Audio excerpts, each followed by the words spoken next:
sei, pode ser que eu esteja errado. Vamos supor que aqui em Rio Preto tenha 20 podcasts, vamos por hoje, 20 podcasts. Em Catanduva tem mais 10, Botuporanga deve ter 5, ali deve ter mais 2. A gente está brigando com o mundo inteiro, né? Só que quando você assiste um podcast grande, você pega um Podpah, um Flow, o médico que está lá, pô, muito interessante, vai passar todas as informações, mas vamos supor que é um cardiologista. Quando você está aqui em Rio Preto, você vai consultar com um cardiologista daqui. Então seria bacana você ter também essas diferenças. É a tal da visibilidade regional. Exatamente. E é o que a gente tenta fazer, cara. Toda segunda-feira, tentar trazer um conteúdo diferente. Não tem aquilo que a gente não apresenta, tem algumas coisas que a gente não gosta de tocar em assunto. Política, por exemplo, é uma coisa que a gente não faz. E também tem aquela coisa de sensacionalismo. E a gente também não mexe. Mas, então é fino. Elegante. Fino, mas a gente o Hamilton é o Rony Von dos podcasts. Eu tô brincando. Só pra poder ter isso aí. Uma coisa mais suave também. Porque, cara, bate-papo clean também tem seu espaço.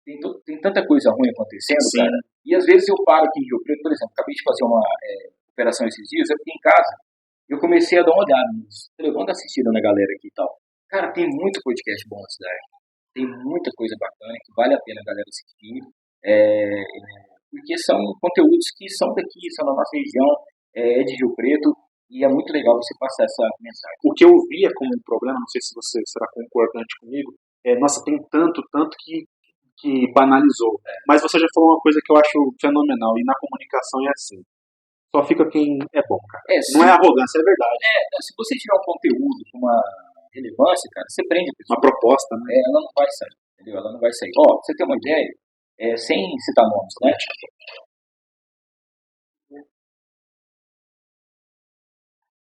Opa, 3, 2, 1, você vai tentar. 3, 2, 1. Só para você ter uma ideia. O ano passado eu fiz um videozinho para agradecimento no final do ano, todo mundo que participou e tal. Cara, hoje a gente tem 22 marcas junto com a gente. São 12 patrocinadores que bancam e 12 parceiros, né? A gente já chegou nesses quase 3 anos a ter 66 empresas que passaram, que tiraram o seu tempo, investiram a sua grana ali, participaram, confiaram.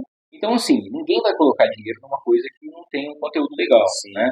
Hoje a gente se preocupa muito com isso, tô com uma agência muito bacana que está junto com a gente, que é a Arrobar eu faço hoje, amanhã de manhã, no máximo 10 horas da manhã, os cortes já estão prontos. A gente já começa a distribuir um todo dia.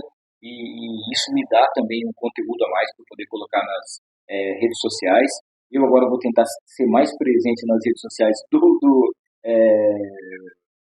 podcast, fico mais nas minhas, né? Mas porque eu sei que está começando a acontecer um negócio, está dando uma reviravolta. E a gente eu estou muito feliz com a quantidade de pessoas que estão assistindo, visualizações. E uma coisa que eu aprendi também, que eu apanhava muito. Eu tinha muito medo a quantidade de pessoas que estavam ao vivo assistindo. Aquilo me pegava. Porque o primeiro, quem que eu fiz? Chamei a Flavinha, que trabalha comigo. Falei, Flavinha, quero te entrevistar, você acabou de ser mãe, tal, você trabalha comigo. Vai ser um para eu falar assim, pronto, passei. Para fazer solo, assim. Cara, deu 400 e poucas pessoas ao vivo. Para mim foi ótimo. Eu nunca tinha tido um número desse ao vivo. Aí o segundo já tinha batido quase 800. Falei, pô, show de bola. Depois caiu para 100.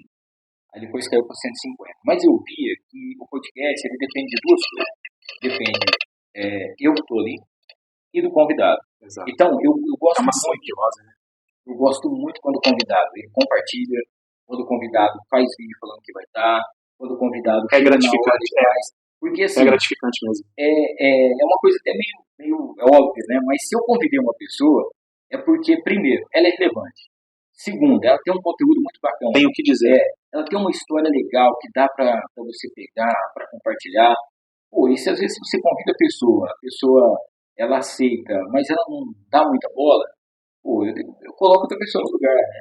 Graças a Deus, nesses 115 episódios aí, teve um convidado ou outro que na hora ficou meio fechado, ficou meio com medo, ficou com vergonha. De pessoa. E a gente vai soltando, vai contando umas piadas, vai falando umas coisas e a gente descobre algumas coisinhas dele. Hamilton, uma pergunta que toda vez que eu entrevisto o pessoal da comunicação que tem programas de entrevistas ou /podcast, nos seus mais diferentes segmentos e vertentes, né? Uma coisa que eu sempre pergunto, uma das poucas perguntas que elas se repetem, porque é um segmento que segue um certo fluxo, vamos assim dizer. Qual é o seu critério de escolha de entrevistado? Cara, a história da pessoa. Ah, Se tiver uma história bacana, eu chego um monte de coisa pra mim, cara. Um monte de coisa. E é uma coisa engraçada. Eu vou entrevistar, por exemplo, um médico no outro dia de manhã, dificilmente, cara, juro por Deus, não tem 4 direct de médicos que ficaram sabendo, que alguém mandou um link, alguma coisa, e quer ir no podcast.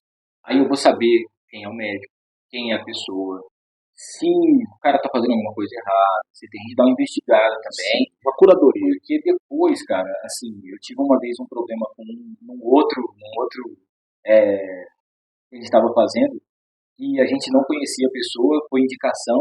Ó, leva esse cara aqui, que esse cara é bom, ele é inteligente, pô, deu uma olhada na rede social do cara e tal. O cara tava com um monte de processo, né?